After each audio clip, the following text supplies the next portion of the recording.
no es resultado de una combinación aleatoria, porque se alinearon mal los astros, no es tampoco, como se dice, intentando una justificación, que estamos peor porque la región y el mundo están peor.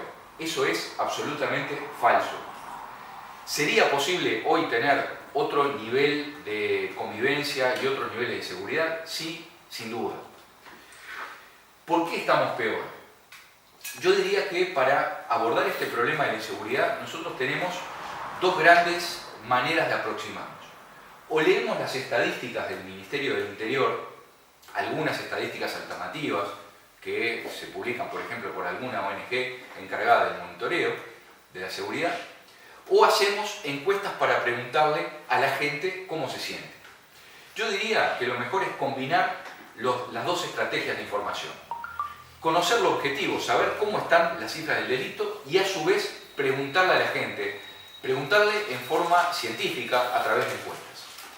La primera parte, digamos, lo que es el abordaje de las cifras, nos da solamente una porción muy acotada, porque las estadísticas del Ministerio del Interior solo nos revelan los delitos que son denunciados, que no son todos los delitos. Y ni siquiera tenemos la seguridad plena que todos los delitos que se denuncian efectivamente sean contabilizados y sean contabilizados regularmente. Que las rapiñas sean anotadas como rapiñas, que los copamientos sean anotados como copamientos. En todos los delitos, salvo en uno, que es el delito de homicidio, se produce un fenómeno que es la llamada cifra negra de la criminalidad, la cifra oculta, el delito que no se conoce porque no se denuncia, pero existe y es parte de la realidad. Salvo en los homicidios, donde por una vía o por otra ese delito siempre llega al conocimiento de la autoridad porque el cuerpo está y en definitiva ese delito no se puede ocultar, no podemos decir lo mismo respecto de las rapiñas. ¿Cuántas rapiñas no se denuncian? ¿Cuántos hurtos no se denuncian? ¿Cuántos delitos de abigeato? ¿Cuántos delitos de daño? ¿Cuántos delitos de violencia doméstica? Y así sucesivamente.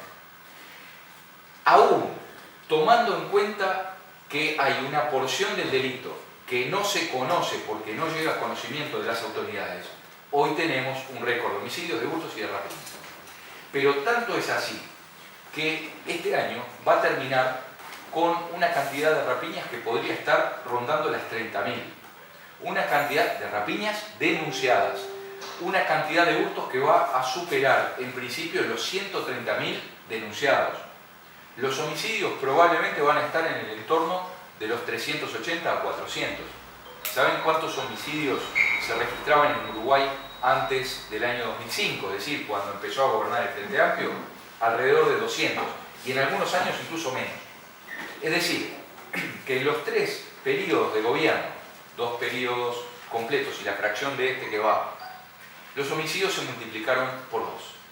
¿Por qué hablo tanto del homicidio?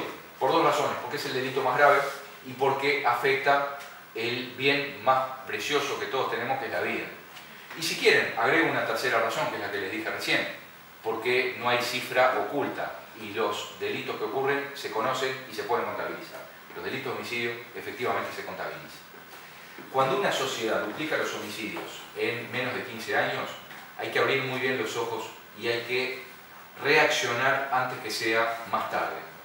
Hay estados en nuestra zona, en Latinoamérica, que comenzaron viviendo este proceso que Uruguay tiene hoy y que terminaron con niveles de violencia comparables prácticamente a los de una guerra civil. Y son estados fallidos. Podría hablar de varios estados centroamericanos, zonas de México, algunas zonas de Sudamérica, donde la cantidad de homicidios es más o menos la que se registra en una zona de conflicto. Ahora, Uruguay eso ya lo tiene, ¿saben? En algunos barrios de Montevideo, en las cárceles, la cantidad de homicidios es prácticamente la misma que la que puede tener una zona de conflicto. Casi una zona en guerra. Cuidado con esto, porque caer y de alguna manera instalar una crisis de seguridad es muy fácil. Basta simplemente hacer la plancha. Y eso es lo que ha pasado en este país en los últimos años. El gobierno no ha tomado las decisiones en materia de seguridad que debió haber tomado.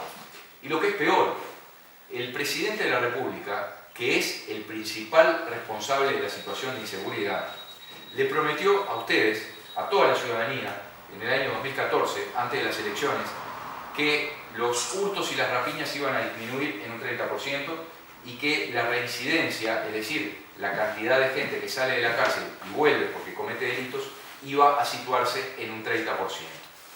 Los hurtos y las rapiñas no solo no disminuyeron, sino que además aumentaron. En el caso de las rapiñas prácticamente un 60%. En el caso de los hurtos, como les digo, vamos a llegar a un máximo sin precedentes. ¿Saben cuántos hurtos se denunciaban en este país en la época del retorno a la democracia? Alrededor de 15 a 18.000. Como les dije, este año se van a estar denunciando más de 130.000 hurtos. En muy poco tiempo la cantidad de delitos se multiplicó exponencialmente. Y lo que es peor, se agravó la violencia asociada al delito.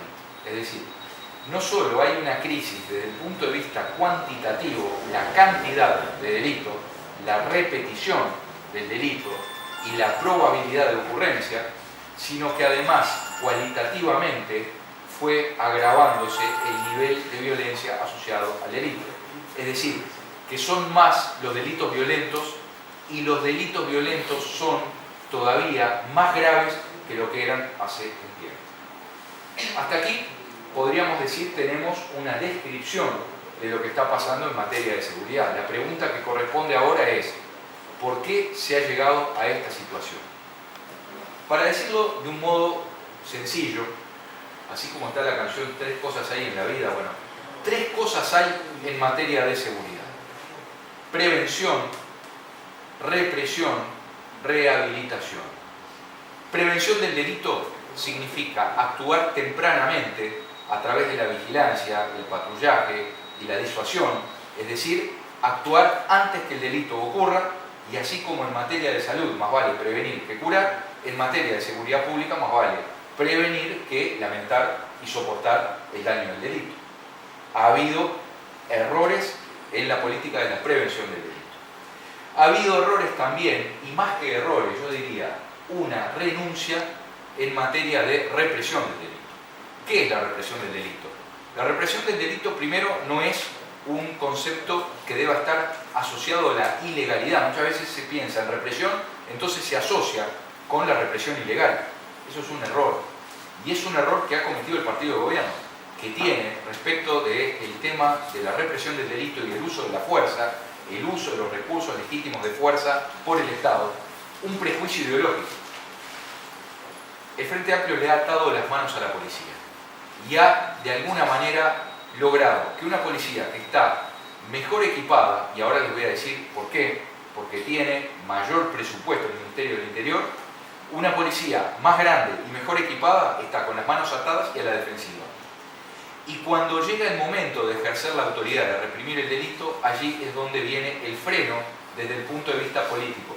Es decir, el problema en materia de la represión del delito no está en la policía, sino en la conducción política de la policía. El problema no es la Policía Nacional, el problema es el Ministerio del Interior y la conducción, el liderazgo del Ministerio del Interior. Y hasta aquí hemos repasado algo sobre la prevención del delito y algo sobre la represión del mismo. El otro gran capítulo donde ha fallado la política de la seguridad es en la rehabilitación de las personas encarceladas. Y es evidente que el sistema carcelario tiene directa influencia en la seguridad pública. Muchas veces se nos dice que no nos preocupemos por las cárceles, que a las cárceles van los delincuentes, que si hay muertes en las cárceles es un problema entre personas que por algo están allí. Yo les pediría que tuvieran cuidado con ese tipo de abordajes por dos razones. En primer lugar, porque la cárcel puede ser para cualquiera. No cualquiera de nosotros va a ir a la cárcel por cometer una rapiña. No cualquiera de nosotros va a ir a la cárcel por librar 50 cheques sin provisión de fondo. Pero cualquiera puede tener una fatalidad en el tránsito, o cualquiera puede cometer la fatalidad de reaccionar frente a una provocación. Les voy a contar una historia que algún día la escuché de un profesor mío, que con el tiempo yo fui su ayudante y hoy trabajo con él en tareas docentes en el mismo instituto, en Facultad de Derecho. Yo les diría que es una de las personas más educadas y más centradas que yo conozco. Y no me lo imaginaría a él peleando a las trompadas con otra persona. Sin embargo, un día él me contó que cuando estaba construyendo su casa tuvo una serie de diferencias con el constructor. Le había adelantado dinero y el constructor no estaba haciendo las cosas como él quería y empezó a discutir con el constructor. Por suerte estaba discutiendo por teléfono y no presencialmente, porque cortaron la comunicación y se desafiaron a pelear, que se iban a encontrar a los 5 minutos. Y iban prácticamente con un fierro en la mano cada uno. Por suerte, en esos 5 minutos los dos se acordaron que tenían familia, uno se acordó que era un empresario constructor, el otro que era un abogado y que tenía, por lo tanto, mucho más para perder que para ganar. Y cuando llegaron, él estaba a punto de tenderle la mano al constructor para decirle, mire fulano, no da para hacer esto. El otro le levantó las manos y le dijo hasta a este profesor, no da para que nos pongamos así, ¿qué le parece si solucionamos esto de otra manera? Ahora, cuando él hizo esa anécdota, yo recuerdo haber pensado, si este hombre estaba en el lugar equivocado, en el momento equivocado, o le metía un fierrazo al otro, o el otro le terminaba metiendo un fierrazo a él. Resultado, o terminaba lesionado, o terminaba muerto, o terminaba preso. Recuerden, la cárcel puede ser para cualquiera que reaccione y tenga la fatalidad de cometer un error. Y entonces, las cárceles, que pueden ser para cualquiera, están ligadas con la seguridad. No solo están ligadas con lo que nos pueda pasar a nosotros en la vida. Partamos de la base que ninguno va a padecer esa situación de estar desafiado a pelear, o de ser provocado sistemáticamente, o de ser agraviado. Vamos a decir que efectivamente nadie de nosotros va a ir a la cárcel. La cárcel puede llegar a la puerta de la casa de ustedes, a través de un liberado. Vos no vas a la cárcel llega a vos, llega a través de un liberado. Y entonces ahí es poco inteligente como sociedad que estemos preparando fieras, lobos, en lugar de personas. Y desgraciadamente el proceso de brutalización que se da, sobre todo respecto a los más jóvenes, es algo que después está complicando repetidamente como la enfermedad que se prolonga, se propaga y se reinstala a través de los más jóvenes. Entonces, yo les diría que si no hay una modificación en la línea de la prevención del delito, actuar tempranamente, más eficazmente. En la línea de la represión, que el Estado ejerza la autoridad con todos los recursos de fuerza que tiene. Y si no hay una mejora del sistema carcelario, es muy difícil revertir la crisis de la seguridad. Y en esto nos va la vida y la calidad de vida. Por lo tanto, yo les diría que uno de los grandes desafíos que va a tener el próximo gobierno es el de empezar a hacer algo distinto, muy distinto y con resultados diferentes. Siempre se puede estar peor. Esto yo lo escuché alguna vez de los testimonios de los muchachos sobrevivientes de los Andes, cuando habían tenido el accidente y los estuvieron buscando y lograron, haciendo toda una cosa de ingeniería maravillosa, conectar la radio con lo último que les quedaba de batería y lograron sintonizar una radio de Montevideo, que era la que tenía la mayor potencia. Entonces ellos recibieron directamente por la radio la noticia que se cancelaba la búsqueda y los daban por muertos. Entonces ahí cuenta que uno de ellos, uno de los líderes, le dijo: muchachos, tengo dos noticias, una buena y una mala. Una noticia mala, y es que dejaron de buscarnos y cancelaron la búsqueda. Una noticia buena, a partir de ahora dependemos de nosotros mismos. Y les agregó: recuerden, siempre se puede estar peor. En materia de seguridad pública, se puede estar peor. Vamos camino a 400 homicidios, podemos llegar a tener 500, podemos llegar a tener 600. Podemos llegar a tener una sociedad armada hasta los dientes, que es lo que está pasando, y que eso no sea suficiente. Que no sea suficiente la alarma, ni la cerca eléctrica, ni el guardia, ni tener la cantidad de policías más alta de todo el continente. Uruguay tiene la tasa de policías, es decir, la cantidad de funcionarios policiales más grande de todo el continente y una de las más altas del mundo. Y con una de las policías más grandes y con un presupuesto que multiplica por 3 y fracción lo que tenía el Ministerio del Interior en el año 2010, estamos viviendo armados hasta los dientes, encerrados atrás de las rejas y con miedo. Porque si estuviéramos encerrados y por lo menos no tuviéramos miedo, uno diría: bueno, esto vale la pena. Ni siquiera vale la pena. Entonces, creo que con esto somos lo suficientemente claros en el sentido de decir que si no se toman las medidas que era necesario haber tomado hace por lo menos 10 años, entonces podemos llegar a estar peor. Nosotros, y como decía Alejo, una serie de medidas de alto impacto, una serie de medidas de shock para aplicar a partir del primero, no del 2, a partir del 1 de marzo del año 2020, si es que nos toca la posibilidad de ejercer el gobierno. Una crisis se enfrenta con medidas radicales, es decir, desde la raíz. Esas medidas radicales tienen que ser de dos grandes tipos. Hay medidas de shock, es decir, para buscar en un periodo breve un resultado que no debe ser otro que detener el aumento del delito y comenzar la curva de la caída. Detenerlo en la realidad, no dibujando las cifras. Porque en la realidad virtual es muy fácil salir a prometer que vamos a bajar las rapiñas un 30% y después, por ejemplo, si comenzáramos a contabilizar las rapiñas, algunas de ellas como si fueran hurtos agravados, nosotros podríamos lograr el efecto de disminuir las rapiñas en el papel y no en la realidad. ¿Saben por qué les digo esto?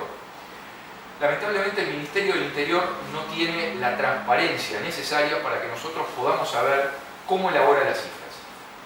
Y si vos no tenés esa transparencia, vos podés tener buenas razones para suponer que hay un divorcio entre lo que nos dicen que estaba pasando y lo que efectivamente estaba pasando. ¿Se acuerdan que hace un año el Ministerio del Interior estaba anunciando que íbamos camino a cumplir la promesa de la disminución del 30%? Se nos dijo que habían disminuido las rapiñas en un más del 10%. Yo estoy convencido que eso nunca ocurrió, que lo que hubo fue una traslación de las rapiñas de determinadas zonas donde se instalaron cámaras y se generó el efecto globo. Se apretó en un lado y entonces el delito se fue para otro. Pero globalmente, en términos totales, no bajaron la cantidad de rapiñas. Ocurrió otra cosa. Primero, la gente se cansó y la gente empezó a denunciar menos. Porque si vos no tenés confianza en el resultado, entonces, ¿para qué vas a perder una tarde entera o un día entero? No denunciás. Pero si denunciás, te puede pasar otra cosa. Por ejemplo, a una señora que va caminando por la vereda, le tironean la cartera, la empujan, se cae, pero no se lastima. Entonces no hay sangre. ¿Saben cuál era el criterio que había dado el Ministerio del Interior a las seccionales para contabilizar un delito de ese tipo como rapiña? Que es una rapiña típica, cantada, y es una pregunta de examen para Derecho Penal en facultad. Póngame un ejemplo de rapiña. Va una señora caminando, la empujan, la tironean, le tironean la cartera y se la arrancan. Si la lastiman o no, no hace a la comisión del delito.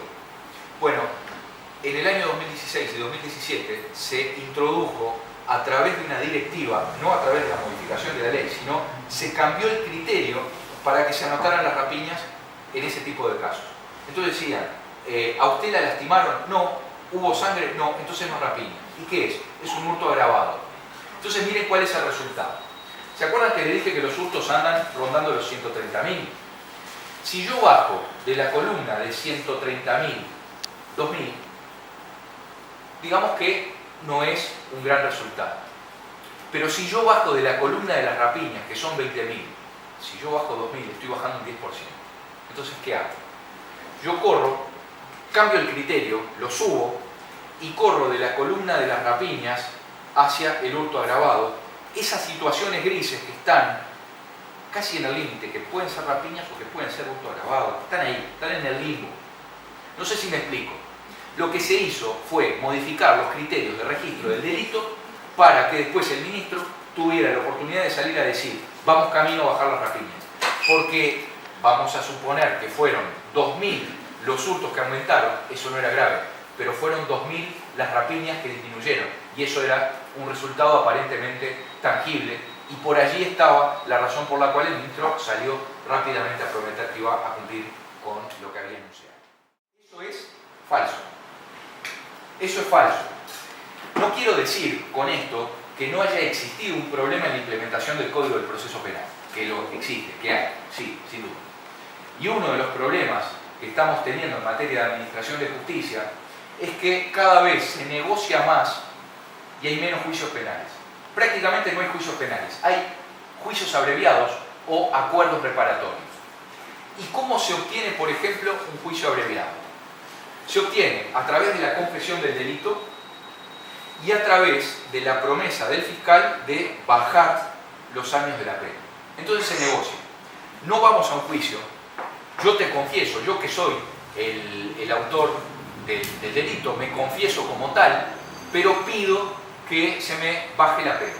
Y el fiscal, para no ir al juicio, porque está normalmente tapado de trabajo, elige la vía de renunciar a una buena parte de la pena y entonces, por ejemplo, una rapiña que antes era normalmente 5 años y 4 meses, la rapiña agravada en el mínimo del agreso, hoy se puede negociar que sean 3 años de cumplimiento efectivo más 1 de libertad vigilada, o menos. Y un delito de copamiento que tiene legalmente establecida desde el año 1995 una pena mínima de 8 años, ahora se puede negociar en alrededor de 4 años de cumplimiento efectivo de la pena. Entonces, ese es un problema derivado del código. No es un problema del código, es un problema de cómo se está aplicando el código. Y es verdad que eso terminó complicando más la inseguridad pública, eso es cierto, pero no es la causa del agravamiento de la inseguridad pública, entre otras razones, porque la curva del delito, el aumento, la aceleración del ritmo de ese incremento de delito se dio antes de se cambiara el código. Empezó antes, empezó por lo menos a mediados del año pasado, y el código es de fines del año pasado. Entonces empezó en noviembre a regir efectivamente. Entonces, ahí tenemos factores que están complicando la seguridad, pero que de algún modo no le quitan la responsabilidad a quien la tiene, que es el presidente de la República, el ministro del Interior y todo el mando político del ministerio. Vuelvo a lo que estaba diciendo de cómo se puede empezar a revertir esta crisis. Les decía, medidas de shock, medidas de corto plazo. Seguro que a ustedes les interesa mucho más las medidas de corto plazo y las medidas de shock que aquellas que son de mediano y largo plazo. Yo les diría que nosotros estamos en condiciones de asegurar a la ciudadanía que si respaldamos a la policía, si volvemos a llenar las comisarías que están vacías, si ejercemos la autoridad tal como manda la Constitución y la ley, y si evitamos que las cárceles sean lugares para la planificación del delito, entonces, dentro de este cóctel de 5 medidas de shock, podemos lograr buenos resultados. Y vamos una por una. Lo primero que hay que hacer es respaldar a la Policía Nacional. Respaldarla políticamente. ¿Cómo? Con un mensaje claro del presidente de la República. Nosotros estamos convencidos y tenemos buenas razones para pensar que hay cada vez una chance más elevada de que el presidente sea el senador Lacalle Pou. Y en ese sentido, Luis ha dicho que si gana, a la delincuencia se le termina el recreo. Es decir, habrá un presidente que se plante de otra manera. Y no debe ser solo el ministro del Interior. Esto tiene que venir del más alto nivel. Tiene que venir desde Presidencia de la República. Esa es la firmeza que ha faltado a nuestro juicio en los últimos años. Lo primero es una clara señal desde Presidencia de la República que tiene que tener un triple contenido. Primero, a la delincuencia, se terminó el recreo. Segundo, a la policía. Ustedes van a tener el respaldo del Presidente de la República y del Ministro del Interior. Tercero, a la propia delincuencia, a la población, pero también a la policía. A los delincuentes, a la población y a la policía. Un triple mensaje. Las cosas y las reglas cambian a partir del 1 de marzo de 2020. La policía tiene que tener respaldo administrativo, político y tiene que tener respaldo jurídico. Hay leyes que hay que cambiar. La primera ley que hay que cambiar es la ley que regula el uso de la fuerza, esto es la ley de procedimiento policial. Para mí hay que hacer una reforma combinada de la ley de procedimiento policial y del Código Penal en lo que refiere a la legítima defensa. ¿Qué es legítima defensa? Es el derecho que ustedes tienen a no esperar sentado o cruzado de brazos a que te maten. Si tú tenés la posibilidad de repeler una agresión, de defenderte, si es una agresión que no provocaste, si actuás racionalmente, es decir, actuás proporcionalmente a la agresión, entonces, si a ti te vienen corriendo con un arma y tú tenés la oportunidad de defenderte, matás o herís a la otra persona, no hay delito ni de homicidio ni de lesiones porque hay una justificación jurídica de la conducta, hay legítima defensa. El funcionario policial, cuando se ve enfrentado a una situación donde lo están amenazando con un arma, tiene el deber de actuar en cumplimiento de la ley y, si es necesario, abatir a quien lo está amenazando o está amenazando a un tercero. El problema es que con las normas actuales de procedimiento policial y de legítima defensa, ese policía tiene en la práctica que esperar a que lo agredan, que le disparen, rezar para que le erre y entonces repeler la agresión. Nosotros lo que queremos es que ese funcionario no tenga que esperar a estar prácticamente en el umbral de la vida y la muerte, claramente en una situación de inferioridad frente al otro, que no tiene ningún tipo de norma porque actúa de hecho, él sí está sometido al mandato de la ley y tiene que actuar dentro de la ley y no queremos que esté en desventaja. Y entonces, lo que le ofrecemos es, a través de la modificación de la norma de la legítima defensa, el respaldo, que significa, en términos claros, señor, usted si tiene que disparar, dispare. En principio, vamos a suponer que usted disparó correctamente y que no estaba ejecutando a una persona que él no había dado mérito para el uso de la fuerza. Esa presunción de legítima defensa es relativa, es decir, admite prueba en contrario. Lo que nosotros proponemos es que el policía no tenga que esperar a que le disparen para que él tenga que, allí en ese caso, defenderse. Que él pueda tomar la delantera y que en principio le asista un respaldo. Que no tenga que demostrar la inocencia, que se le presuma realmente que está actuando en cumplimiento de la ley.